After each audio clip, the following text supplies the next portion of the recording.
Do you feel as a matter of marketing or audience that you need to be ideologically defined, or do you rebel against that idea? Just to quote my great-great-grandfather, right, his first promise to the readers of the New York Times was that we would report without fear or favor, regardless of party, interest, or sect, right? You know, I've had many people say, well, God, doesn't that seem like that's destined for failure? Aren't you betting against the market? This is a tribal moment. Social media has basically been designed to organize us in these tribal sectarian ways, right? Things like party or identity, right? Or, you know, or interest or passion. I feel very strongly that the most underserved person in the modern information ecosystem is the person who wants the whole story, is the person who's not afraid to hear the perspective that they disagree with. Maybe because it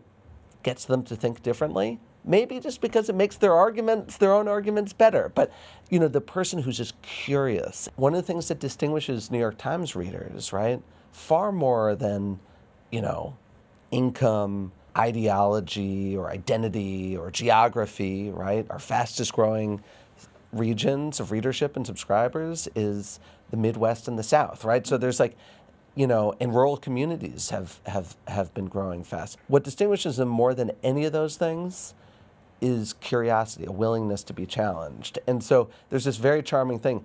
People's favorite columnist at the Times often is the one they disagree with most. To me, that's a really optimistic statement in this divided moment in our country.